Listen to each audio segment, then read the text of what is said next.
Hey everyone, this is Keith from Gaming Trend and Tabletop Throwdown, and I'm here with Keith Myers from Iello, and we are talking here about King of Tokyo version 2, and you can definitely tell already from the box how it looks a lot different from the original game, and even the figures that we have here are done by a new artist. So let's just go over real quick what the differences between the two games are, besides the artwork, which is pretty evident by looking at the game. Sure thing, Keith.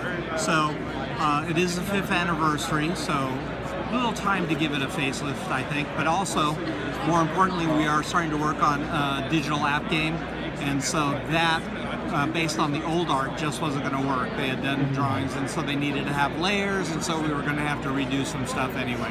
So those things combined led us to doing the facelift. So most of the characters have been updated, so the king has a whole new look. All the other monsters as well have new looks. The cards are the same, but they've upgraded the art on the cards as well to kind of match with the new look. Cyber Bunny is now Cyber Kitty, and the Kraken is now Space Penguin. So some people may know Space Penguin from our tournaments. You were able to win a Space Penguin, but this one is actually a little different, a little more modest. He's actually wearing underwear. The other one, you know, we hate to say it, was a nude penguin. So those are very minor changes.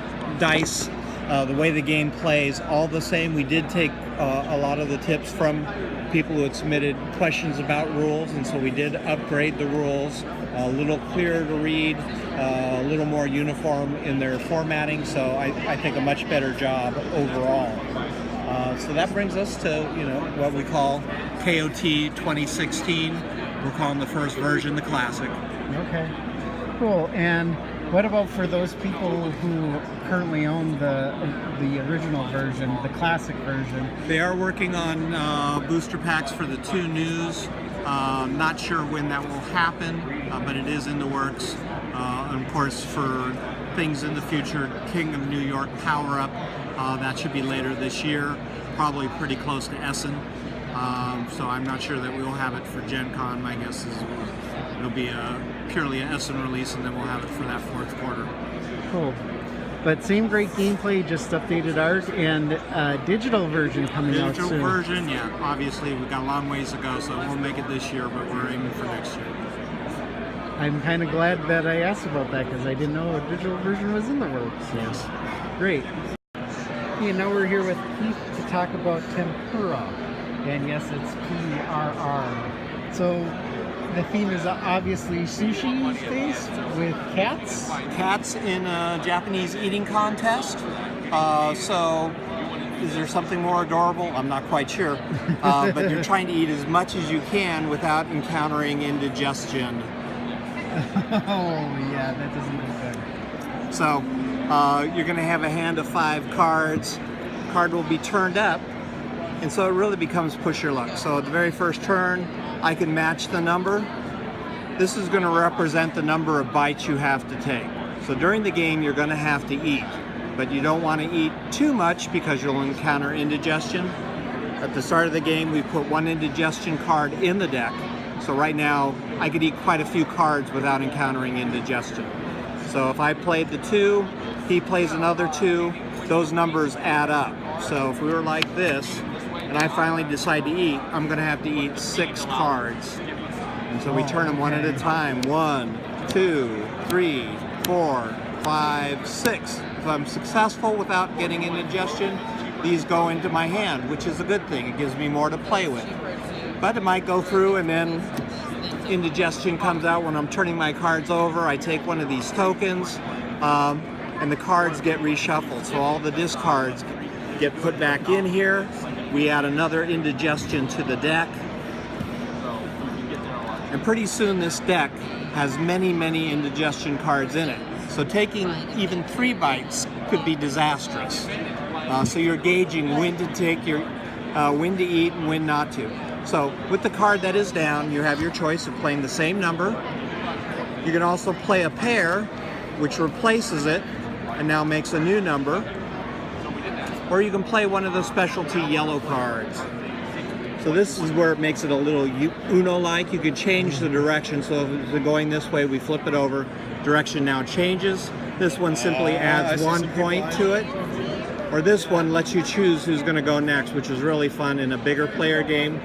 Since it does play up to 7, you can skip the table and choose somebody directly across from you to go and have to take the next fight, which is great if you have a huge chain of cards up here. They have to eat 20 cards. That's pretty exciting to watch.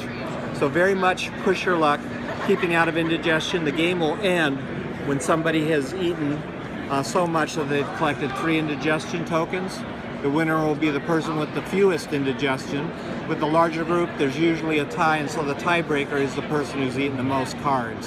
So do eat, but eat with an eye towards of doing it at the right time. Cool. Very fun game, great push your luck. And takes, what, 20 minutes maybe? 20 minutes tops, yeah. Once you know what you're doing, you're playing really, really fast. First game through, probably 20 minutes. And what's the retail on this? It's a $15, it's part of our mini game series, so $15. Yeah, I mean, the box itself is very portable, very easy to take wherever. And it's the cutest cats in the world. Oh, look at that. It's fighting with the sushi there. The naked cat on top of the puffer fish. Even better than cat videos. Yes. And now we're taking a look at Candy Chaser from Iello Games with Keith here. Another game in their small box line. Yeah, small box size, so another $15 game. Some good components within that. As a player, you're choosing one of these entrepreneurs, kid entrepreneurs. You're going to be specializing in a certain type of candy. They all happen to be color-coded, so this candy, of course, represented by the yellow cube here. So that's a secret goal of yours. And so you're going to be rolling the dice and having to move, depending on the die, one of the cubes up 3 in this case. If you got that, you'd be moving something down 2. So we're going to take turns moving items on the board. The goal is to have your candy worth the most at the end of the game. So if I got that 3 and I did this and I was representing the yellow candy, that may be a dead giveaway. So a little bluffing, a little careful choice in what you're doing, because after we've gone through and things have made it to the top, we then, before we do the reveal, get a chance to accuse people. So basically you get to knock people out of the game. So I say, Keith, I believe you're yellow. And if I'm right, you're knocked out of the game. So that now puts possibly me in the lead. So you have to be very careful about your bluffing and choosing, but you're looking to manipulate the candy market, become the king of the candy hill, as it were, during this game. Plays very fast, but the bluffing element is really, really good in it. So what do the cards themselves do? Oh, cards, that's when you're doing the accusation. So I'm going to slide this card over to you, say, I think this is your candy. If it is, then you have to show it knocked out. If it isn't, you slide it back to me and the game continues. So. Okay, so is that done? That's done at the end when the one hits? Yeah, when something hits the goal line, at least one other thing has to be in this section. So you couldn't have it like this, some runaway. Something else has to be in there, and then we get to make the accusations. Yeah, it looks so like a market manipulation, challenges, and then we see how we did on the board. Social deduction along with it. And yeah, if you're good at reading people, you're going to do very well at this game. Yeah, and very quick game to play, it looks like, and yeah, lots of interesting choices there. The kids, I mean, giving it that lighthearted twist, making kids in the candy market manipulating their candy for popularity. Yeah, and I'm sure this is like good for younger kids too. Very simple to understand. How good they're at bluffing, that's where you find out how good they are. If your young kid is good at bluffing, then you may have to watch them more carefully. Right. And finally, we have Happy Pigs here that he's going to talk about. We have a game currently in progress on that. And he gets Happy Pigs is a great economic game.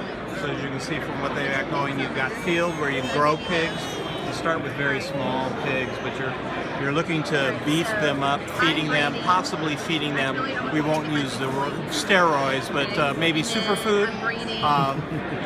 So a lot of different things that you can do. But you'll be choosing what it is you're going to be doing from season to season. So the game plays through the 4 seasons at the end of the year. You want to be able to grow your pigs and sell them for best profit. Whoever has the most money at the end wins. But you can see that they're lining up their pigs, trying to develop the best. He's got like 5 million young pigs going there.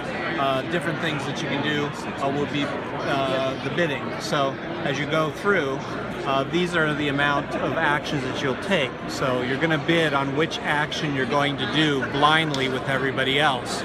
So if nobody else bid on this at this turn, you'd be able to take 10 of those actions. But if 2 people did it, you'd get 5 each. So choosing when you're doing things, engaging when other people are doing things is key to the game. So you want to pick the most advantageous that will have the least duplication going on. So different things of feeding, mating, selling, buying your pigs. So at certain opportune times, trying to do that through different seasons. So it helps if you inoculate them, so you can see a regular pig once inoculated is protected. So a number of different elements in a very kind of slick package, I think, for an economic game. And you can't tell me that animals that are square are not cute. Isn't that like the most adorable pig you've ever seen? I have too many baby piggies. So we're doing expansion, not necessarily expansion, but we've got promos. So if you buy Happy Pigs at this show, you'd get the duck expansion. So one person can be a duck farmer. We'll have penguin farmer, cow farmer, possibly others, my guess. If it keeps doing as well as it's doing, then we'll have a whole line. Everybody can be a different kind of farmer eventually with their own fun square animals. Very, very cute. They'll be singing Old MacDonald with the game. Yes. Had a penguin. That's kind of unusual, but you know, quite possible. True. How many players does this support? This is a game for 2 to 6. We say 10 and up, but I think people who have kids who play a fair amount of games can probably grasp it pretty well. So probably at 8 and up. He's 8 and he's getting it pretty well. Yeah. Cool.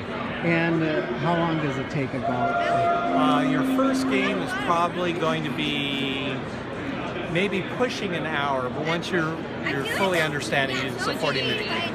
Cool. And this is available now? It is shipping now. Great. Well, thank you so much for your time, Keith. I really appreciate it here. Thank you.